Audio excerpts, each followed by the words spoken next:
Because I mean, I don't know how much top of the line actors.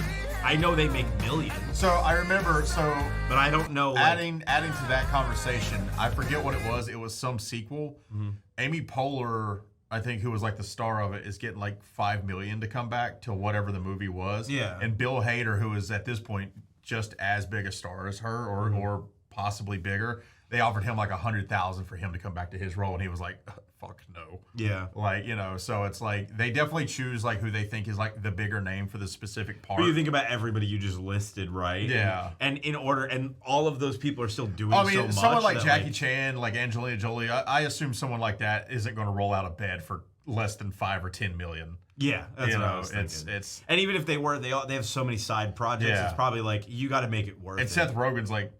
I think he produces. I mean, bro, he's producing shit, he's directing shit, he's acting. I mean, Seth Rogen can do whatever the fuck he wants to. Yeah. So I get it. I follow him on Instagram. Mostly, all he does is smoke weed and do pottery now. So it's like sense.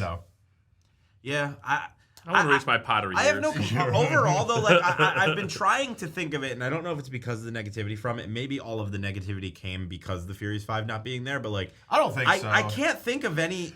There's nothing that I disliked about it. I think anytime you take a beloved, because 3 is also seen as like the weakest one, which I agree. 3 was the weakest one. Like it was still a fun story, but like I think 2 is still my favorite one. Is probably 2 is real good. Yeah. But it's one of those things that.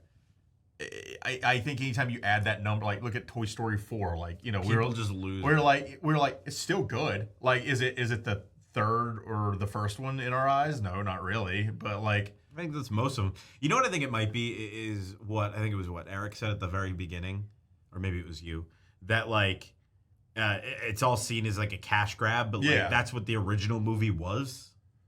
You know what I mean? Well, I mean, anytime, like, dude, it's DreamWorks. Like, yes, like the people have an idea, right? And they want to do their idea, and maybe that idea didn't necessarily stem from making money, but like I can go ahead and tell you right now, anytime you see DreamWorks put something out, Pixar put something out, any big studio put something out, this isn't like they're a huge. It's not an indie film. Yeah, like it's that's what those things are for. Like, I mean, don't get me wrong, like you get the occasional like actor who's like. They put their own money on the line to like do a role or something like that.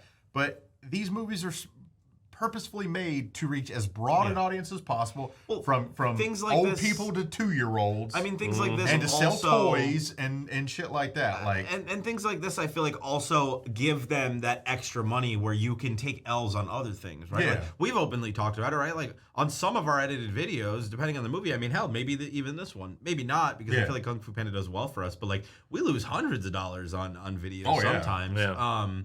And sometimes you make more, and it's like I feel like there's ebbs and flows, but like same thing with us, right? Like we pick a bigger movie, and those doing well help allow us to do the stuff that struggles, kind of like Aliens in the Attic, which is really struggling. That is one we will lose. Dude, Betty White slapped in that movie.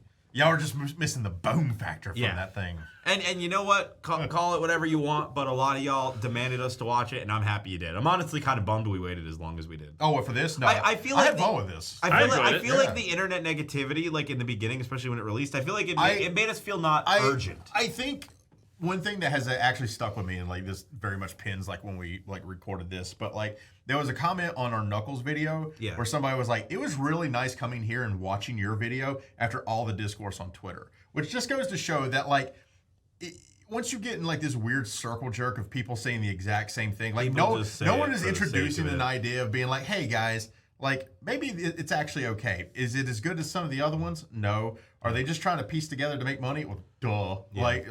But that doesn't cause trending to happen. Well, because unfortunately, the people dogpile, and we've seen that a lot. And you see it with a lot of things. We've seen it firsthand with our comments, but like I see it all over the internet where people on TikTok, and it doesn't matter where it is, where people will be shitting on somebody for doing something. Negativity sells for either doing something or not doing something in the video when they did or did not do that thing in the video. Yeah. But the people just didn't watch the video.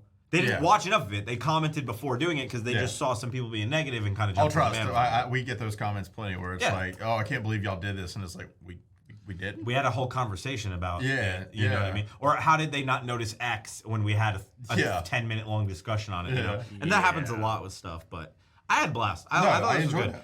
It's hard to say because it has been a while since we watched 1, 2, or 3. So I honestly don't know where I rank this. I feel like I would need to rewatch them to really know.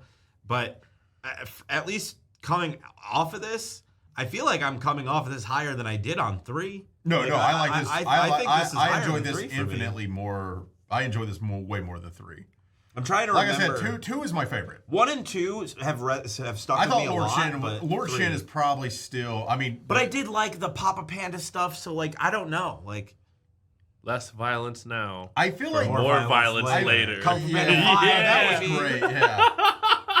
But that's the thing. They opened up Juniper City. They opened up like this whole thing of A like lot. people who don't really know I the mean, Dragon Warrior. I mean, like right? wholeheartedly, bro. And like, obviously, they would need to change the name. It wouldn't be able to be called Kung Fu Panda. And I don't know how. I don't think Kung Fu Fox really has the ring to it. But like, they could continue in this world. I don't know if they need to or will. I don't think they need to, but it's one of those things. Like, where do you go? It says Kung Fu Panda. It doesn't say Dragon Warrior Panda. Yeah, right? exactly. So it's like you're kind of like as long as he trapped. keeps doing kung fu and like it. But it almost feels like I mean, he literally and figuratively, like, he passed the torch. Where it's like, you could have said at the end of 3 had a really good ending. I don't think anybody would have expected a fourth Well, he was one. like teaching the pandas how to do kung fu and stuff like that, and had found like his family, and then like. So it's like, I don't think you'd ever expect a 4th, and here I would never expect a 5th. But like, will we still get one? Maybe. I don't really know how. I don't even know if the 4th one was announced when we did the series. It wasn't. I think there was rumors, but it hadn't like. Because I remember people were like, "There are no plans of Kung Fu Panda 4," and then it was like a month or 2 later, and we were like, Kung Fu Panda 4. Yeah, that happens a lot.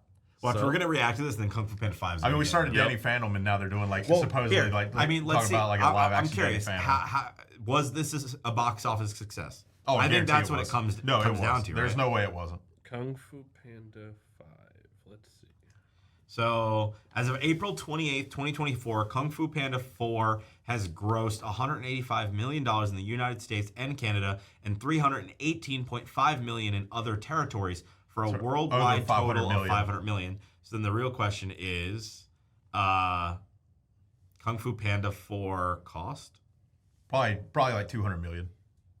85 million. Oh shit! Okay. Because the first 3 all were between 100. That's because they didn't have the they didn't have Furious 5. Literally, like 5. So 5 people. We said what? Maybe 10 million. So all 3 of the other movies, 130 to 150 million. So they saved 50 to 60 million dollars by not bringing the other by people not in. having the Furious 5 in this movie. Of course, maybe other reasons, but like.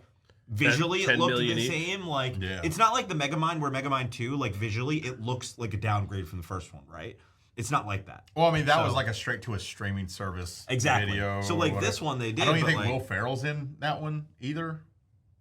No, I don't think so. Or Tina Fey or whatever. Like, I don't think anybody came back for that one. Yeah, so it was the first one was 130, second one 150, third one 145. And...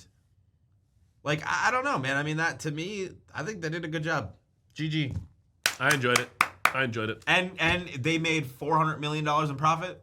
Maybe 300 if Sounds you count like marketing. Kung Fu Panda 5 to me, boys. Same, Yeah. especially if they're proving that they could make that type of money without all of those big name actors in it. Like, Yep. only Jack Black. Let's go. Billy, subscribe for more. See you next time. Bye. Be the joy.